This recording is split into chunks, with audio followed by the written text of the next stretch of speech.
नमस्कार दोस्तों, स्वागत है आपका हमारे चैनल टेक्निकल जय में और मैं हूं आपका दोस्त अश्विनी पाल।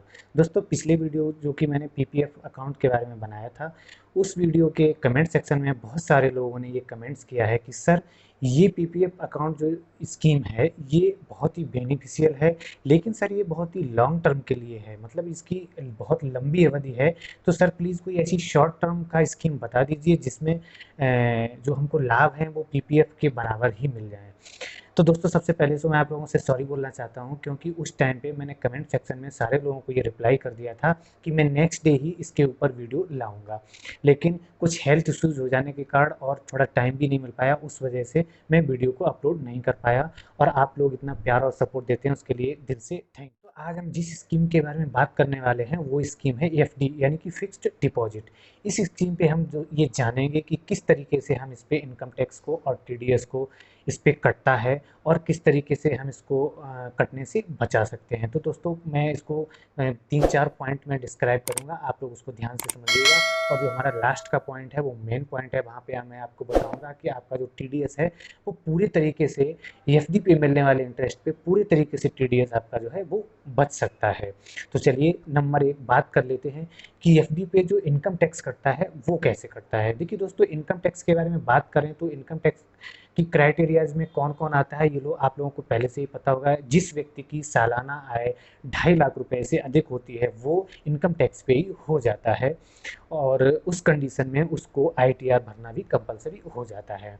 यहाँ पे एफडी में गवर्नमेंट ने जो हमें एफडी पे इंटरेस्ट मिलता है उस इंटरेस्ट को भी हमारा एक इनकम ही माना है और उसको हमारी अदर सोर्सेज से होने वाली इनकम के साथ ऐड कर दिया है। और उससे जो हमारा जो इनकम बनेगा उसी पे हमारा इनकम टैक्स डिपेंड करता है। अगर हमारा वो इनकम 2.5 लाख रुपए से अधिक है तो हम इनकम टैक्स पे ही हो गए, अगर वो इनकम 2.5 लाख रुपए से कम है तो हम पे इनकम टैक्स नहीं कटेगा। तो ये तो था कि एफडी पे इनकम टैक्स कैसे कटता है। दूसरे नंबर पे हम बात करते हैं कि एफडी पे टीडीएस कैसे कटता है। देखिए दोस्तों, टीडीएस भी एक तरीके का इनकम टैक्स ही है, लेकिन वो एफडी पे दूसरे तरीके से वर्क करता है। जो जिसको एफडी पे एक साल में 40,000 रुपए से अधिक का इंटरेस्ट मिलता है तो वो व्यक्ति टीडीएस के दायरे में आ जाता है और उसको उस पे टीडीएस पे करना पड़ता है। वहीं अगर कोई सीनियर सिटीजन है तो उसके लिए ये क्राइटेरिया 50,000 रुपये का रखा गया है, यानी कि अगर उसको एफडी पे मिलने वाला जो इंटरेस्ट है एक साल का वो 50,000 रुपये से अधिक है तो उस पे भी टीडीएस कटेगा। लेकिन ये दोनों ही कंडीशन में ये 10% टीडीएस कटता है, लेकिन तब जब आपके एफडी पे आपका पैन कार्ड लिंक होगा उस कंडीशन में। अगर आपके एफडी पे पैन कार्ड लिंक नहीं होगा तब ये आपकी 20% आप पे ये टीडीएस कटेगा। तो ये तो थी कि एफडी पे इनकम टैक्स और टीडीएस कैसे करता है। अब हम कुछ पॉइंट्स में बात करेंगे जहाँ पे हम अपने इनकम टैक्स को या फिर टीडीएस को कैसे बचा सकते हैं कटने से, उस बारे में जानेंगे। देखिए दोस्तों, सबसे पहले तो एक चीज़ और मैं आपको यहाँ पे क्लियर कर दूँ कि टीडीएस और इनकम टैक्स का आपस में कोई भी संबंध नहीं। यहाँ पे आपको एक ध्यान से समझने वाली बात ये है कि अगर मान लीजिए किसी व्यक्ति का जो एफडी पे इंटरेस्ट मिला है एक साल का वो 30,000 रुपये है, और आपकी अदर सोर्सेज से होने वाली जो इनकम है वो 2,30,000 रुपये है एक साल की। अब दोनों को अगर हम ऐड करेंगे तो वो इनकम टोटल हो जाएगी 2,60,000 रुपये। तो यहाँ पे आप पे टीडीएस तो नहीं कटेगा, लेकिन आप इनकम टैक्स पे हो गए हैं, क्योंकि यहाँ पे आपकी जो टोटल आय है वो 2,50,000 रुपये से अधिक हो गई है। तो इसलिए आप ये दोनों चीज़ें अलग अलग तरीके से काम करती हैं। लेकिन हाँ, यहाँ पे हम एक तरीका ऐसा है जहाँ पे हम अपना टीडीएस कटने से बचा सकते हैं। कि देखिए क्या है कि मान लीजिए आपका जो एफडी चल रहा है उस पे एक साल में जो इंटरेस्ट बना है वो 50,000 रुपये बना है, जो कि 40,000 रुपये से अधिक है।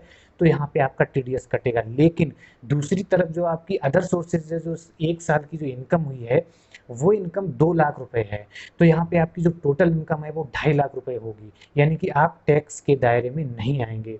तब यहाँ पे आपको एक बैंक और पोस्ट ऑफिस दोनों ही एक सुविधा आपको प्रोवाइड कराते हैं। आप बैंक और या पोस्ट ऑफिस में जाएंगे जहाँ भी आपका एफडी चल रहा होगा, वहाँ आप बैंक से 15G फॉर्म मांगेंगे और 15G फॉर्म को आप फिल करेंगे, जहाँ उस कंडीशन में आप पे जो टीडीएस कटेगा वो टीडीएस नहीं कटेगा। और अगर बैंक ने काट लिया होगा तो फॉर्म फिल करने के बाद में बैंक आपको भी टीडीएस रिटर्न कर देगी। इसी कंडीशन में सीनियर सिटीजन्स के लिए भी ये कंडीशन अप्लाई होती है कि लेकिन उनके लिए फॉर्म होता है 15H। अगर उनका यही सेम सिचुएशन रहती है तो सीनियर सिटीजन 15H फॉर्म को फिल करेंगे तो उनका भी TDS कटने से बच जाएगा। फाइनली हमारा जो लास्ट और मेन पॉइंट है कि हम अपने 100% TDS को कैसे बचा सकते हैं। देखिए दोस्तों, थोड़ा सा हमें यहाँ पे सूझबूझ से काम लेना पड़ेगा। एक एग्जाम्पल लेके चलते हैं कि मान लीजिए आप FD को ओपन कराने जा रहे हैं और आपको 8 लाख रुपए की FD करानी है। आप SBI या किसी और बैंक में गए, वहाँ आपने 8 लाख रुपए की FD कराने के लिए बैंक के पास गए। वहाँ सबसे पहले आप बैंक से ये चीज़ पूछेंगे कि जो करंट टाइम में हमको जो इंटरेस्ट मिलेगा, रेट ऑफ इंटरेस्ट मिलेगा, वो क्या है। उस रेट ऑफ इंटरेस्ट से हम अपने जो अमाउंट जिसकी हम FD कराने गए हैं उसको कैलकुलेट कर लेंगे कि हमारा साल में हमको कितना इंटरेस्ट मिलेगा। अगर वो इंटरेस्ट आपको 40,000 रुपये से अधिक मिलता है तो आप क्या करेंगे, वहाँ पे आप उस बैंक में उस 8 लाख रुपए की FD नहीं कराएंगे, आप आधे रुपए की FD कराएंगे, यानी कि 4 लाख रुपए की FD करा देंगे वहाँ पे, और 4 लाख रुपए जो बचा है उसकी FD किसी अदर बैंक में कराएंगे जाके। इससे क्या होगा दोस्तों, इससे जो दो बैंक अलग अलग हो गई हैं वो आपके इंटरेस्ट को मर्ज नहीं कर पाएंगी, और जब मर्ज नहीं कर पाएंगी तो आपको इंटरेस्ट तो पूरा ही मिल जाएगा, लेकिन वो आप पे TDS नहीं काट पाएंगे, क्योंकि दोनों जगह जो इंटरेस्ट है वो 40,000 रुपये से कम रहेगा, इसलिए वो आप पे TDS नहीं काट पाएंगी। लेकिन यहाँ पे आप कंफ्यूज मत हो जाइएगा। अगर आप SBI में आपने 4 लाख रुपए का फिक्स डिपॉजिट किया है तो आप ऐसा मत करिएगा कि किसी अन्य ब्रांच में जाकर और SBI में ही वो बचा हुआ 4 लाख रुपए की FD कर दें। उस कंडीशन में वो आपका इंटरेस्ट मर्ज कर लेगी और आपकी TDS काट लेगी।